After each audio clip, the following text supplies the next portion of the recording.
Thursday, September 12, 2024. 11:57 p.m. East End, London. The streets were silent, the rain still fresh on the pavement. A police car waited under the yellow haze of the streetlights. Then, one quiet signal. The flat door opened. Inside, life seemed ordinary. A bed neatly made. A fridge empty. But in the center of the room sat a suitcase. Not for travel. For storage. Bundles of cash stacked with cold precision. Beside it, a £5 note scarred, its serial number cut out. Discarded SIM cards. A phone still alive with secret messages. It looked like silence, but to detectives it was noise. The sound of a machine built to move millions in the shadows.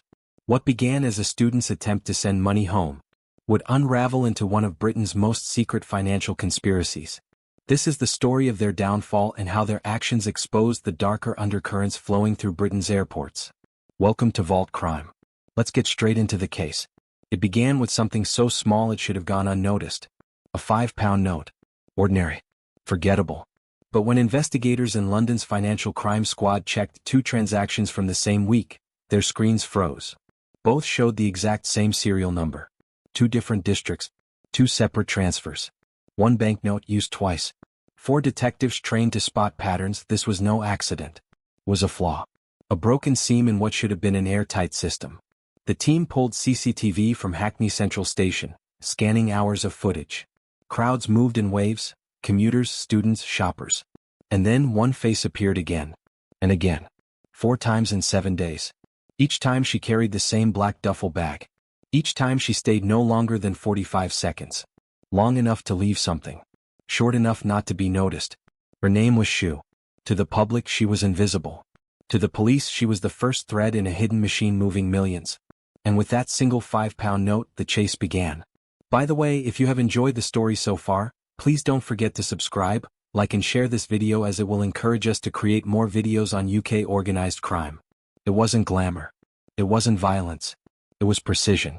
For investigators, once Shu's face was captured on CCTV, the question wasn't who she was, it was what she was doing.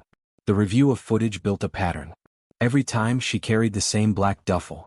Every time she stood at the same spot in Hackney Central Station. And every time she remained for no more than 45 seconds. To commuters she looked like anyone else waiting for a train. But to detectives she was part of a carefully engineered machine. The system was as simple as it was dangerous. Encrypted WeChat messages would light up on a phone. 2:13 p.m. McDonald's, Shoreditch. Table 8. Gray bag. The instructions were always brief, never more than a line. No names. No greetings. No goodbyes. The courier arrived on time, not early, not late. They ordered a glass of water to look normal. Then, as if tying a shoelace, they placed the duffel bag beneath the chair. The bag contained more than clothes. Bundles of cash wrapped in layers of plastic. Sometimes soaked in Dior Sauvage or CK1. Not for vanity but to trick the noses of sniffer dogs. Once the bag was in place, the courier took a photo from the side, making sure the location, the table, the heater were all visible. The picture, plus a GPS ping, was sent instantly to the WeChat group. 90 seconds later, another figure entered. No words. No eye contact. They bent down as if picking something from the floor. And the bag vanished. Each exchange took less than a minute. So fast that the customer at the next table wouldn't even notice. This wasn't a one-time trick. The same choreography played out in countless places. A grocery shop in Deptford, where bags were hidden in an empty freezer. A Dalston hotel where staff unlocked the drawer of room 302 every Tuesday. Even the toilets at Liverpool Street Station, where cash was slid beneath a bin beside door 4. It was all clockwork. A system designed to leave no fingerprints, no conversation, no trace. And it worked, at least for a time. Because the more the police studied Shu's movements, the more they realized each exchange wasn't random. It was part of a chain. A chain stretching from London's East End to Manchester. And further still, back to Guangzhou's underground money markets. Every link in that chain was fragile. Every courier, every rented flat, every coded note. All were potential cracks waiting to split. For detectives, the challenge wasn't catching one courier. It was mapping the entire system and finding the weakness that would make it collapse.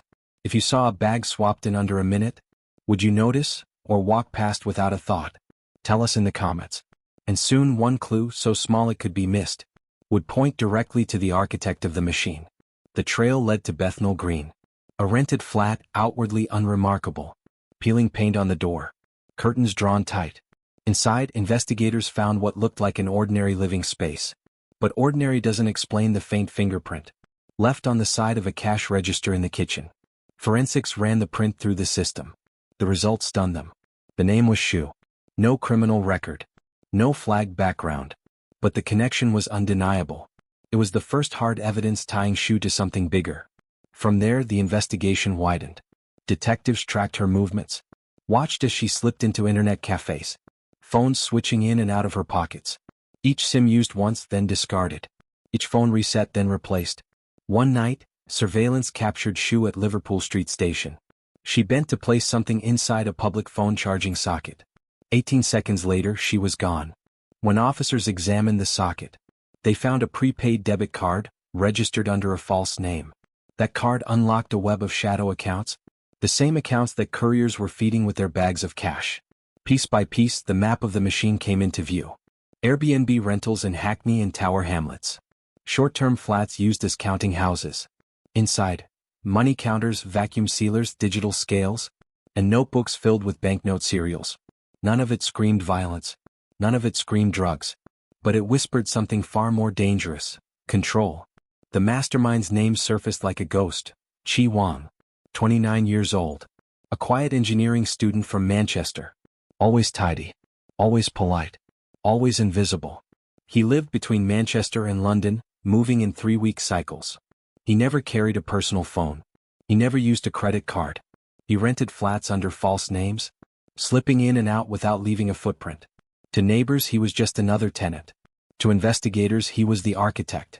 The silent figure who had built a financial machine, capable of laundering millions. And yet, he remained elusive. No photos. No direct evidence. Only whispers and coded ledgers. And trails of money that led back to him. But one mistake, one duplicate £5 note, had already cracked open his invisible wall. The question now wasn't if he could be caught. It was when. Do you think Chi Wang slipped because of bad luck? Or because even the smartest system eventually leaves a trace? The raids were coming. And with them, a discovery that would shock even the investigators. If you think you already know how this story ends, be careful. Most people who switch off halfway never see the real damage. And if you're not subscribed, you'll miss the moment these networks collapse. Stay, because what's about to unfold will make you look at money differently. For 3 years, the network had flowed in silence. Cash dropped under bins, left in hotel drawers, hidden in grocery freezers. Each bag passed from one ghost to another. But now the ghosts had names. And the police were ready to move. The orders were clear. Strike fast, strike together, leave no room for escape. At 6 a.m., Xu was shadowed leaving an internet cafe. 3 phones in her pocket, each holding a different SIM card. She was stopped at the door, handcuffed before she could look up. Chin was tracked to a Wembley hotel. When officers pushed through the door, they found him with a suitcase containing a list of more than 200 names. Each name represented a client. Each transaction another stone in the wall of the laundering machine. At Paddington Station, Lou was intercepted. He carried a duffel bag with nearly £20,000 inside, folded in the network's signature pattern. A code known only to those inside the system. Every arrest was timed to the second. Every location coordinated. For detectives, it wasn't about catching individuals. It was about collapsing the entire structure in one sweep. Then came the flat in Hackney. From the outside, it looked no different from the hundreds of rentals nearby. But inside, the silence told a different story. Money counters sat beneath sheets. Vacuum sealers waited on the kitchen counter. And in the drawer of a desk, detectives found the heart of the machine. A notebook, less than an inch thick. No names. No addresses. Just numbers. Rows and rows of banknote serials, each one coded in red, blue, or black. Red meant watches. Blue meant transfers. Black meant cash. The system was brutal in its simplicity. Every transaction reduced to a color. Every color hiding a sum of dirty money. For investigators, it was the closest thing to a confession they could hold. And yet, the man behind it, Chi Wang, remained silent. He gave nothing. No names. No denials. Only his bowed head, hands clasped tight. The machine had been built to operate without voices. And now, even in handcuffs, Chi refused to break that rule. But silence didn't save him. Because one of his closest allies decided to talk. Penglu, the quietest member of the group, was the first to plead guilty. He agreed to reveal the methods, the routes, the codes, even the way serial numbers were used as financial fingerprints. It was betrayal. A knife in the trust that had kept the network alive. For investigators, it was confirmation. For Chi Wang, it was the end of invisibility. Would you stay loyal in silence or betray the system to save yourself? Comment below, your answer might surprise you. But the real reckoning wasn't in the raids. It was in the courtroom, where silence and betrayal would finally face judgment. Snaresbrook Crown Court. The walls echoed with decades of verdicts, but few cases carried the same weight as this. 7 defendants stood in the dock. Each tried to look small, ordinary, forgettable. But the evidence towered over them. Serial-marked notebooks, seized cash, prepaid cards, and a £55 million laundering trail laid bare. At the center was Chi Wang. He didn't protest. He didn't argue. Throughout the trial, he kept his head bowed, hands clasped as if clinging to something only he understood. When the judge delivered his words, the room seemed to hold its breath. 12 years in prison. For Chi, it was the sound of the machine breaking. His hand trembled once. Only once. But enough for everyone in that courtroom to feel it. Around him, his team faced their own sentences.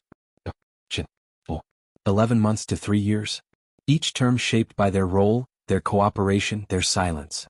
But the shock came from Penglu, the man who had revealed the system from inside, who had laid out the routes, the methods, the codes. His cooperation cut his sentence short, but it shattered the bonds of loyalty in the dock. No one cried. No one shouted. The silence of the machine followed them even here. Outside, headlines told the story. £55 million laundering network dismantled. 7 guilty in student-led empire. For the public, it was a case closed. For investigators, it was a warning. Because the final question lingered in every report. If not for a single £5 note, how much longer would the network have thrived? And if another system, more sophisticated, more silent, were already taking its place, would anyone see it before it was too late? That's the truth about Britain's hidden undercurrents. They don't vanish. They reroute. And they flow right beside us, invisible until one mistake cracks the surface. What's your verdict? Were the sentences too harsh or far too soft? Drop your judgment in the comments.